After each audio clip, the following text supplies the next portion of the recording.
Olá, voltei. Eu e meus acessórios, né? Os meus acessórios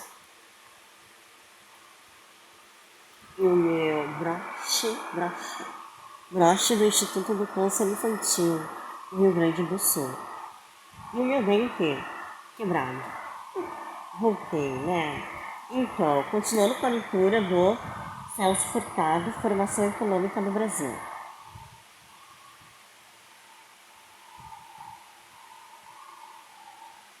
Tá bom? Lembrando que eu ainda estou lendo a parte 4, Economia de Transição para o Trabalho Assalariado, século XIX.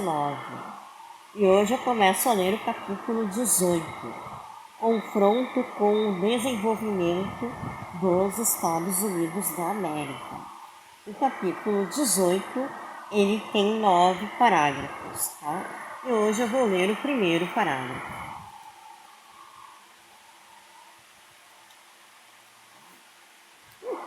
Capítulo 18.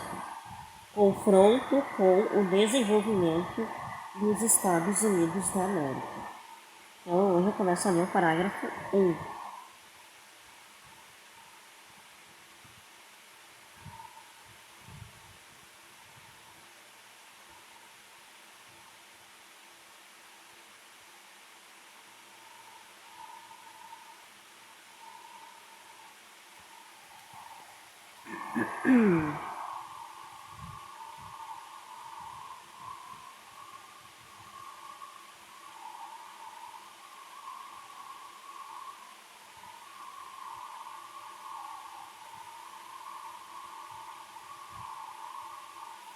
Aí aqui pelo rodapé.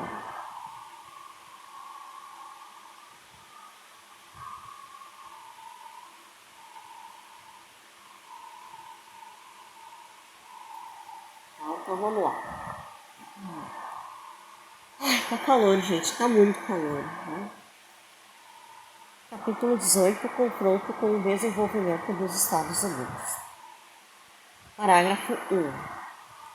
As observações anteriores põem em evidência as dificuldades criadas indiretamente ou agravadas pelas limitações impostas ao governo brasileiro nos acordos comerciais com a Inglaterra, firmados entre 1810 e 1827. Sem embargo, não parece ter fundamento a crítica corrente que se faz a esses acordos, segundo a qual eles impossibilitaram a industrialização do Brasil nessa etapa, retirando das mãos do governo o instrumento do protecionismo. Tá? A Inglaterra, lá no capítulo anterior, prejudica Portugal, né? Eles fazem acordo, mas a Inglaterra exige o fim da escravidão. Tá? E isso faz com que a Inglaterra prejudique todos os acordos com Portugal. Tá? Só para relembrar. Porque ele deixa bem claro que não parece ter fundamento a crítica corrente que se faz a esses acordos, segundo a qual eles impossibilitaram a industrialização do Brasil nessa etapa. Né? Então, continuando, retirando das mãos do governo o instrumento do protecionismo.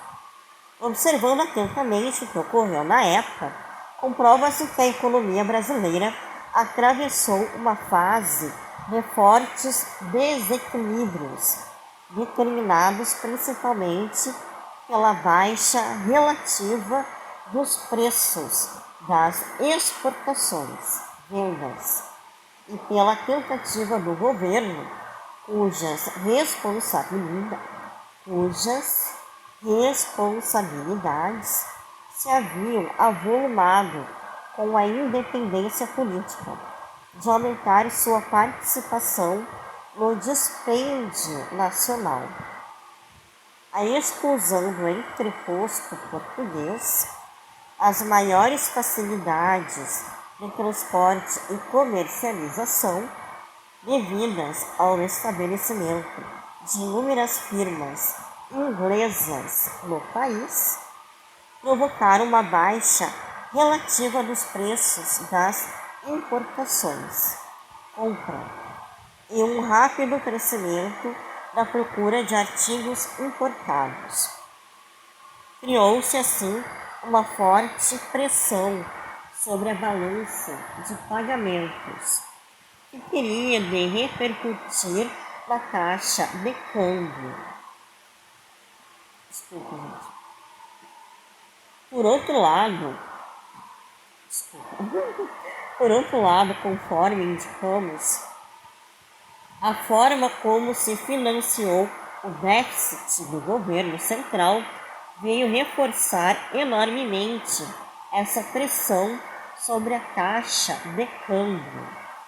Na ausência de uma corrente substancial de capitais estrangeiros ou de uma expansão adequada das exportações, a pressão teve de resolver-se em depreciação externa da moeda, o que provocou por seu lado um forte aumento relativo dos preços dos produtos importados.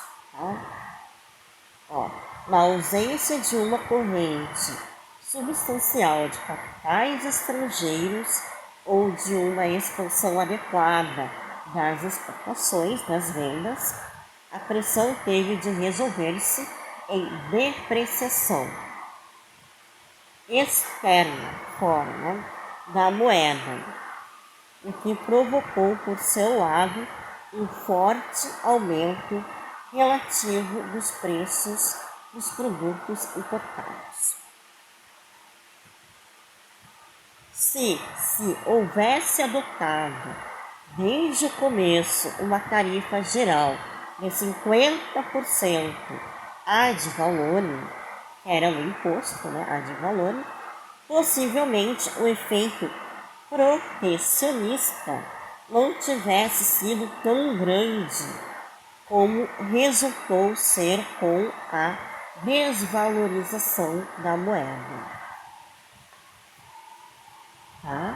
Aqui, rodapé 83, sobre a desvalorização da moeda.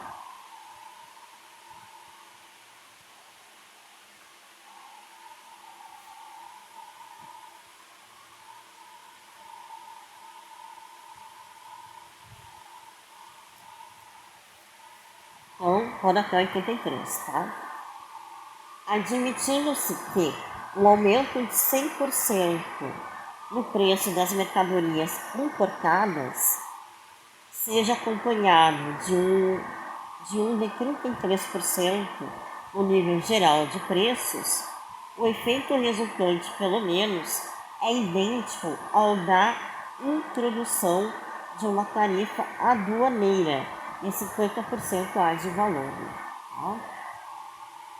Eu espero que tenha entendido, meu povo? Eu já falei várias vezes em relação à valorização e desvalorização da moeda, Como aqui era a moeda da Inglaterra, a Libra, Tinha bastante empresa importada, bastante empresa inglesa dentro do país, não tinha empresa de Portugal, Então houve muita circulação de produtos da Inglaterra dentro do país. Na hora, diminuiu o valor dos produtos importados, Mas o governo em si não conseguiu vender os seus produtos lá fora, A Inglaterra prejudicou Portugal, Por causa das suas exigências, que Portugal não quis obedecer. E aí, isso desvaloriza a nossa moeda, a moeda da época, a moeda de Portugal, E aí, tudo que era importado com o passar do tempo, que era barato, ficou caro, porque a moeda tem que se equilibrar, Aquele jogo de câmbio, tem que ter um equilíbrio entre as moedas, bom? Para que não haja uma desvalorização, uma inflação, Uma hiperinflação, tem que ter um equilíbrio. E se não houver esse equilíbrio de compra e venda entre as moedas, gera isso aí, inflação, desvalorização, mas principalmente entre as moedas principais, que aqui na época era a Inglaterra, uma das moedas principais. Tá? Como Portugal não conseguia exportar, né, seus produtos, que a Inglaterra prejudicava, isso prejudicou internamente no Brasil. Tá? Porque não houve equilíbrio da moeda portuguesa com a moeda inglesa. Tinha, né, como estava muito caro depois com o passar do tempo, os produtos ingleses, as pessoas param de comprar os produtos importados, né? Porque fica muito caro com a moeda de Portugal, tá? A empresa que está dentro da colônia brasileira é da inglesa, né? Mas a moeda que se usa é a moeda de Portugal. Então, há um excesso de moeda portuguesa dentro da colônia, dentro de Portugal, e muito pouca moeda estrangeira. Então, há uma desvalorização da moeda de Portugal. Tá bom? E eles não podendo vender, não podem trocar as moedas, tá? Não podem ter tanta moeda estrangeira. Então isso prejudica muito Portugal e a colônia brasileira. Tá bom, meu povo? Deu para entender? Tá? E aí eles tentam equilibrar com o imposto ad valorem, tá? Mas não conseguem, piora a coisa. Tá? Aqui o Celso Furtado escreve assim, ó. Se houvesse adotado desde o começo uma tarifa geral de 50% ad valorem, possivelmente o efeito protecionista não tivesse sido tão grande como resultou ser com a desvalorização da moeda. Tá bom? Então fica pendente a leitura do segundo parágrafo, tá?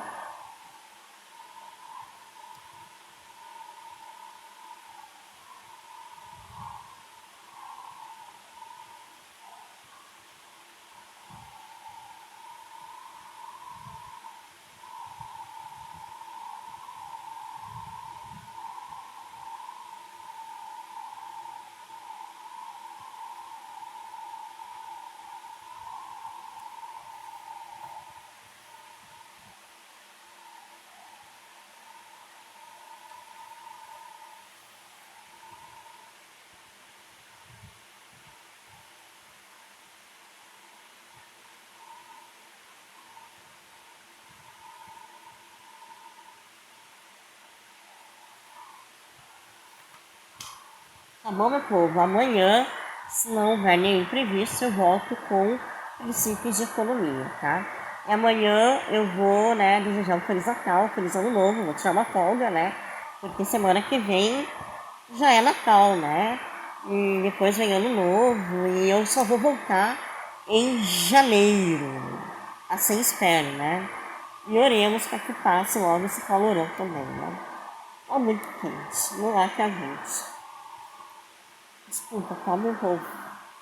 Então, amanhã, se não houver nenhum imprevisto, eu volto com princípios de economia. E tchauzinho!